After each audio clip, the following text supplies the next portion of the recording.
আগের দিনের পড়ার পর থেকে 8.3 তড়িৎ প্রবাহ ও রাসায়নিক বিক্রিয়ার পরের পার্টটা আজকে আলোচনা হবে। এই পার্টটার মধ্যে কয়েকটা ইনফরমেশন আগে এখান থেকে দিয়ে রাখি। 1 নম্বর, এগুলো খাতায় একটু লিখে নেবে। পয়েন্ট 1, যে পাত্রে তড়িৎ বিশ্লেষণ করা হয় তাকে বলে ভোল্টামিটার। কথাটা যদি বইতে না থাকে তাহলে লিখে নেবে। যে পাত্রে তড়িৎ বিশ্লেষণ করা হয় তাকে বলে ভোল্টামিটার। 2 নম্বর, তড়িৎ বিশ্লেষণে তো এরপরে যেটা বলা সেটা হচ্ছে তড়িৎ প্রবাহ 2 প্রকার। এটা চলতড়িৎ চ্যাপ্টারে আমরা দেখব। তড়িৎ প্রবাহ 2 প্রকার, যথা এসি আর DC. AC for alternative current, DC for direct current. AC flow যখন একটা তারের মধ্য দিয়ে হয়, এই তারটার যদি মধ্য দিয়ে যদি কারেন্ট প্রবাহিত হয়, তবে এসি ফ্লো বলতে বোঝায় যে তড়িতের প্রবাহ একবার, ধরো এটা এ, এটা বি প্রান্ত, এ থেকে বি এর দিকে, আরেকবার বি থেকে এর দিকে, বারবার মুহূর্তের মধ্যে কিন্তু এই ফ্লোয়ের অভিমুখ বারবার চেঞ্জ হয়। এই জন্য একে এসি বা অল্টারনেট কারেন্ট বলা হয়। অল্টারনেটিভ কারেন্ট মানে বারবার দিক পরিবর্তন হয়। একে বাংলায় বলা হয় পরবর্তী প্রবাহ। পরবর্তী প্রবাহ। আর ডিসি হচ্ছে একটি তারের মধ্য দিয়ে এ থেকে বি এর দিকে কারেন্ট প্রবাহিত হলে সেই দিক কিন্তু আর চেঞ্জ হয় না, একই দিকে ফ্লোটা হয়। ফ্লোয়ের দিক কিন্তু যা থাকে সেটা কিন্তু কনস্ট্যান্টলি ওইটাই বজায় থাকে। তড়িৎ প্রবাহের অভিমুখের কোনো পরিবর্তন হয় না। একে বাংলায় বলা হয় সমপ্রবাহ। তো তড়িৎ বিশ্লেষণের ক্ষেত্রে এই ডিসি কারেন্ট ব্যবহার করা হয়, এসি কারেন্ট ব্যবহার করা হয় না। কারণ এসি কারেন্ট ব্যবহার করলে বারবার ক্যাথোডটা অ্যানোড হয়ে যায় এবং অ্যানোডটা ক্যাথোড হয়ে যায়, যার জন্য এই তড়িৎ বিশ্লেষণ প্রক্রিয়া চালানো যায় না। তাই ডিসি প্রবাহ ব্যবহার করা হয়, এসি প্রবাহ ব্যবহার করা হয় না। পয়েন্ট 2। পয়েন্ট 3 বলছে যে তড়িৎ বিশ্লেষণে তড়িৎ তড়িৎ শক্তি প্রয়োগ করলে রাসায়নিক বিক্রিয়া হয়, অর্থাৎ তড়িৎ শক্তি রূপান্তরিত হয় রাসায়নিক শক্তিতে। তড়িৎ বিশ্লেষণে তড়িৎ শক্তি রূপান্তরিত হয় রাসায়নিক শক্তিতে। আচ্ছা, এরপরে চলে আসি ক্যাথোডের ব্যাপারে। আমরা আগের দিন যে তড়িৎ বিশ্লেষণ করছিলাম, তোমাদের মনে থাকবে যে এই তড়িৎ বিশ্লেষণ প্রক্রিয়ায় এই যে তড়িৎ বিশ্লেষ্য ছিল তার মধ্যে দুটো ধাতব পাত প্রবেশ করানো ছিল এরকম। এই ধাতব পাত দুটোর একটা পাতের সঙ্গে ব্যাটারির এরকমভাবে পজিটিভ পোল যুক্ত ছিল, আরেকটা পাতের সঙ্গে ব্যাটারির এইভাবে নেগেটিভ পোল কিন্তু যুক্ত ছিল। এই পজিটিভ পোল যার সঙ্গে যুক্ত ছিল তাকে বলে অ্যানোড, আর নেগেটিভ পোল যার সঙ্গে যুক্ত তাকে বলে ক্যাথোড। ধরো একটা তড়িৎ বিশ্লেষ্য হচ্ছে NaCl, তাহলে তড়িৎ প্রবাহের ফলে এটা ভেঙে গিয়ে Na প্লাস আর Cl মাইনাস তৈরি করে। এইবার Na প্লাসটা হচ্ছে ক্যাটায়ন আর Cl মাইনাসটা হচ্ছে অ্যানায়ন। সর্বদা খেয়াল রাখবে এই ক্যাটায়ন কিন্তু ক্যাথোড দ্বারা আকৃষ্ট হয়। ক্যাটায়ন কিন্তু ক্যাথোড দ্বারা আকৃষ্ট হয়, কারণ ক্যাটায়নের চার্জ হচ্ছে পজিটিভ আর ক্যাথোডের নিচের চার্জ হচ্ছে নেগেটিভ। এই ক্যাটায়ন ক্যাথোডে কি করে, এই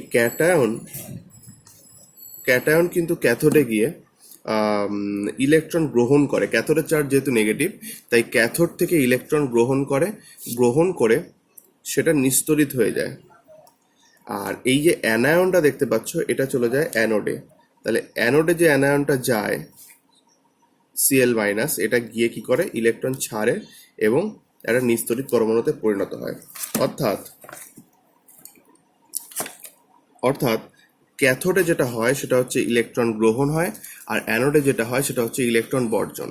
এক্ষেত্রে খেয়াল রাখতে হবে ক্যাথোডে ইলেকট্রন গ্রহণ আর ক্যাথোডের যে ইলেকট্রন গ্রহণ আর অ্যানোডের যে ইলেকট্রন বর্জন, এই ইলেকট্রনের সংখ্যা কিন্তু সর্বদা সমান থাকে। এই ক্যাথোডে যে কটা ঠিক ইলেকট্রন গৃহীত হয়, অ্যানোডে ঠিক সেই কটা ইলেকট্রন বর্জিত হয়। এর জন্য বলা হয় ক্যাথোডে হয়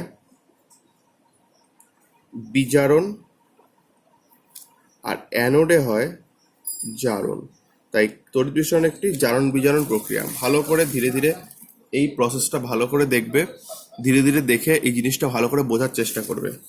আচ্ছা, এরপরে আমরা তড়িৎ বিশ্লেষণে মোটামুটি বেসিক কথাগুলো জেনে নেওয়ার পরে এইবার আমরা স্পেসিফিক ক্ষেত্র ধরে ধরে আমরা বিচার করব যে তড়িৎ বিশ্লেষণ কিভাবে হয়। তো দেখা যাক কিভাবে তড়িৎ বিশ্লেষণ করা হয়। তো আজকে আমরা যেটা দেখব তড়িৎ বিশ্লেষণ ক্ষেত্র হিসাবে, সেটা হচ্ছে প্রথমে যেটা দেখব সেটা হচ্ছে জলের তড়িৎ বিশ্লেষণ। জলের তড়িৎ বিশ্লেষণ কিভাবে করা হয় ভালো করে দেখো।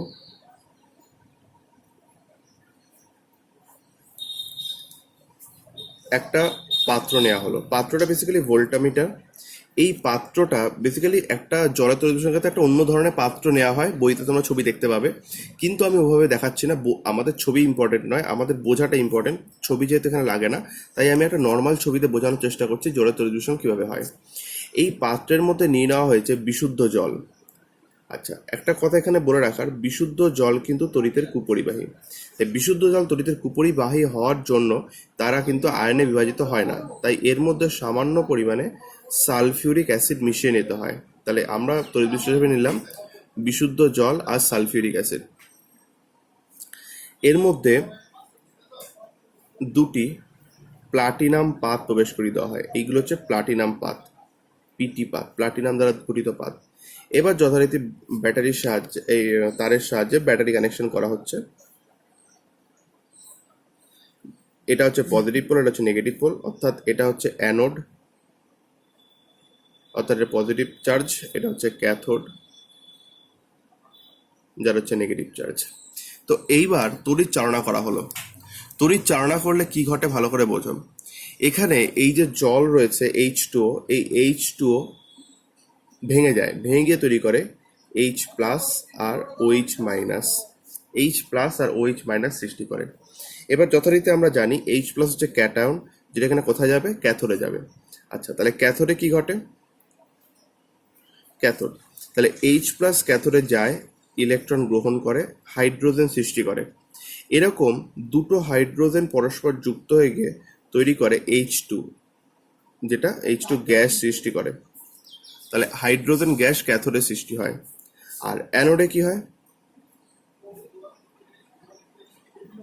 অ্যানোডে হয় OH মাইনাস, অ্যানোডে যায়, ইলেকট্রন ছাড়ে, তৈরি করে OH।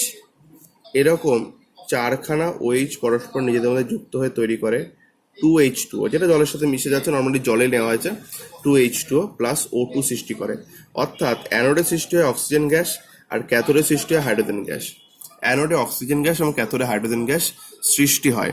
তো এই প্রসেসটা তোমরা 3 নম্বরের কোয়েশ্চেনের মতো করে ভালো করে পড়ে নেবে। এই কোয়েশ্চেনটা কিন্তু পুরো একদম একটা ব্রড কোয়েশ্চেন আকারে পরীক্ষায় চলে আসে। এছাড়া এখান থেকে শর্ট কোয়েশ্চেন আসতে পারে, কি কিসের পাত না হয়, প্লাটিনাম পাত, কেন H2SO মেশানো হয়, কেন কি বিশুদ্ধ জল তড়িতের কুপরিবাহী, তারপরে অ্যানোড বিক্রিয়া কি, ক্যাথোড বিক্রিয়া কি, এগুলো কিন্তু আলাদা করে কোয়েশ্চেনে আসে।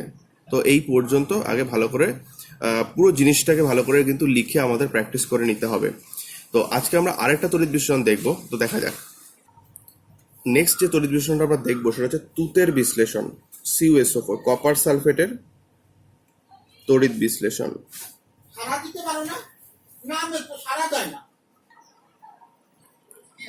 তো এখানে পাত্রে, একটি পাত্রের মধ্যে নেওয়া হয়েছে, তো এখানে কপার সালফেটের যে দ্রবণ নেওয়া হয়েছে, এর মধ্যে দুটি পাত নেওয়া হয়েছে, পাত দুটি কপার পাত, পাত দুটি নেওয়া হয়েছে Cu পাত। এবার এখানে তারের মাধ্যমে কারেন্ট সংযোগ করা হলো, যার এইটা হচ্ছে পজিটিভ পোল, এবং পজিটিভ পোল যেটার সঙ্গে থাকে তাকে বলে অ্যানোড, আমরা জানি এটা নেগেটিভ পোল, যেটা হচ্ছে ক্যাথোড। তাহলে যখন তড়িৎ চালনা করা হয় তখন এই কপার সালফেটটা ভেঙে যাচ্ছে, CuSO4 ভেঙে যাচ্ছে, তৈরি করছে Cu2 প্লাস আর SO4 2 মাইনাস। এবার আমরা সবাই জানি যে ক্যাটায়নটা ক্যাথোডে যায়, এই নিয়ে আমাদের কোনো সমস্যা থাকা উচিত নয়। ভালো করে দেখো যে ক্যাথোডে যায় হচ্ছে ক্যাটায়ন। তাহলে দেখো Cu2 প্লাস ক্যাথোডে গিয়ে দুটো ইলেকট্রন নেয়, তৈরি করে Cu। এখানে একটা বিশেষ ঘটনা ঘটে, এই অ্যানায়ন কিন্তু অ্যানোডে যায় না, তার বদলে একটা ঘটনা ঘটে। দেখো আমি প্রথমেই বলেছি এটা কপার পাত দ্বারা তৈরি। এই কপার পাত এখান থেকে কি করে, কপার দুটো করে ইলেকট্রন ছেড়ে দেয়, দুটো করে ইলেকট্রন ছেড়ে দিয়ে Cu2+ রূপে কপার পাত থেকে দ্রবণে চলে আসে। তাহলে অ্যানোডে কি হয়? অ্যানোডে SO4 2- যাচ্ছে না, উল্টে কি হচ্ছে, অ্যানোড যে কপার দ্বারা তৈরি সেই কপার দুটো করে ইলেকট্রন ছেড়ে দিচ্ছে, ছেড়ে দিয়ে Cu2+ রূপে দ্রবণে আসছে। এই Cu2+ আবার ক্যাথোডে গিয়ে দুটো ইলেকট্রন নিয়ে Cu আকারে ক্যাথোডে গায়ে গিয়ে জমা হচ্ছে। তাহলে আস্তে আস্তে কি দেখা যাবে, যে অ্যানোড থেকে কপারটা বেরিয়ে গিয়ে ক্যাথোডে গায়ে গিয়ে এইভাবে জমা হবে। একটা সময় দেখা যাবে পুরোপুরি অ্যানোডটা অদৃশ্য হয়ে যাবে এবং পুরো অ্যানোডের যে কপারটা আছে পুরোটা ক্যাথোডে গায়ে গিয়ে জমা হয়ে যাবে।